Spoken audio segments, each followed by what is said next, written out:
नमस्कार YouTube family. पहिल्यांदा घर विकत घेताय तर मग तुमच्या बँक खात्यात येतील थेट 1,80,000 रुपये. चला तर जाणून घेऊयात काय आहे ही प्रक्रिया ते आजच्या या व्हिडिओद्वारे सविस्तरपणे जाणून घेऊयात. जर तुम्हाला रिअल इस्टेट व्यवहारांबद्दल संपूर्ण माहिती हवी असेल तर आमच्या युट्यूब चॅनलला सबस्क्राईब करा आणि नवनवीन व्हिडिओ अपडेट्स मिळवा. सबस्क्राईब करा आणि तुमच्या रिअल इस्टेट नॉलेज मध्ये भर घाला. स्वतःच्या घराचे स्वप्न पूर्ण करण्यासाठी गृहकर्ज घेणाऱ्यांसाठी केंद्र सरकारची प्रधानमंत्री आवास योजना शहरी 2.0 हे मोठा दिलासा ठरत आहे. वाढत्या घरांच्या किमती आणि गृहकर्जावरील व्याजदरांमुळे अनेकांना घर खरेदी करणे कठीण होत असताना या योजनेअंतर्गत सरकार गृहकर्जावरील व्याजावर कमाल 1,80,000 रुपयांपर्यंत अनुदान म्हणजे सबसिडी देत आहे. यामुळे कर्जाचा मूळ भार कमी होतो आणि मासिक EMI वरही दिलासा मिळतो. पहिल्यांदाच घर खरेदी करणारे किंवा नवीन घर बांधणाऱ्या पात्र नागरिकांना या योजनेचा लाभ घेता येणार आहे. मात्र त्यासाठी सरकारने काही अटी आणि निकष निश्चित केले आहे. उत्पन्नानुसार लाभार्थ्यांचे वर्गीकरण काय असते तर पंतप्रधान आवास योजना शहरी 2.0 अंतर्गत लाभार्थ्यांचे वर्गीकरण त्यांच्या कुटुंबाच्या वार्षिक उत्पन्नाच्या आधारे करण्यात आले आहे. त्यानुसार पात्र लाभार्थ्यांना गृहकर्जावरील व्याज अनुदानाचा लाभ दिला जातो. या योजनेअंतर्गत लाभार्थी कमाल 25 लाख रुपयांपर्यंत गृहकर्ज घेऊ शकतात. मात्र खरेदी करण्यात येणाऱ्या घराची एकूण किंमत 35 लाख रुपयांपेक्षा अधिक नसावी ही अट आहे. सरकारकडून मिळणारे 1.80 लाख रुपयांचे अनुदान एक रकमी न देता 5 समान वार्षिक हप्त्यांमध्ये म्हणजेच दरवर्षी 36,000 रुपये थेट कर्ज खात्यात जमा केले जाते.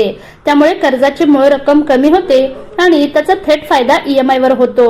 योजनेचा लाभ घेण्यासाठी त्याच्या महत्वाच्या अटी काय आहेत तर या योजनेचा लाभ मिळवण्यासाठी सरकारने काही अनिवार्य अटी घालून दिल्या आहेत. पहिली अट म्हणजे अर्जदार किंवा त्यांच्या कुटुंबातील सदस्यांच्या पती पत्नी किंवा अविवाहित मुले यांच्या नावावर देशात कुठेही पक्के घर नसावे. दुसरी गोष्ट अर्जदाराने किंवा त्यांच्या कुटुंबाने यापूर्वी केंद्र किंवा राज्य सरकारच्या कोणत्याही गृहनिर्माण योजनेचा लाभ घेतलेला नसावा. तिसरी गोष्ट आर्थिकदृष्ट्या दुर्बल घटक म्हणजे EWS आणि अल्प उत्पन्न गट म्हणजे LIG या श्रेणीतील लाभार्थ्यांसाठी घराच्या मालकी हक्कांच्या कागदपत्रांमध्ये कुटुंबातील प्रौढ महिलेचे नाव स्वतंत्र किंवा संयुक्त स्वरूपात असणे बंधनकारक आहे.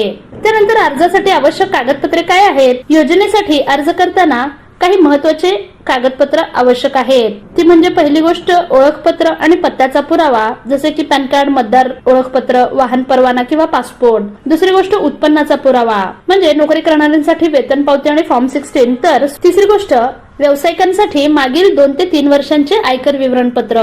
चौथी गोष्ट देशात इतरत्र पक्के घर नसल्याचे स्वयंघोषणापत्र.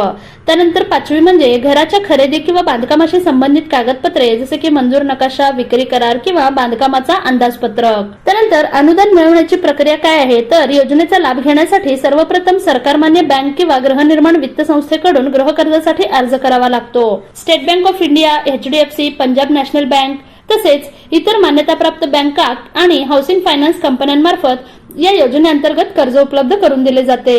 गृहकर्जासाठी अर्ज करतानाच प्रधानमंत्री आवास योजना अंतर्गत व्याज अनुदानासाठी स्वतंत्र अर्ज भरावा लागतो.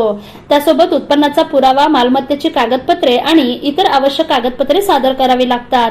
यानंतर संबंधित बँक अर्जदाराची पात्रता आणि कागदपत्रांची पडताळणी करते.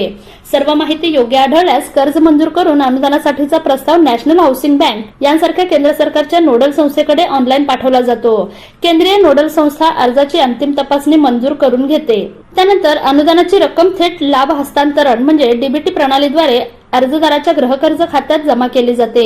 त्यामुळे कर्जाची मूळ रक्कम कमी होते आणि त्यानुसार मासिक EMI ही कमी होतो. अर्जाची स्थिती कशी तपासाल तर अर्जदारांना पंतप्रधान आवास योजनेच्या अधिकृत संकेतस्थळावर जाऊन स्वतःची पात्रता तपासता येते. तसेच अर्ज केल्यानंतर मिळालेल्या असेसमेंट IDच्या मदतीने अर्जाची सद्यस्थितीही ऑनलाईन पाहता येते.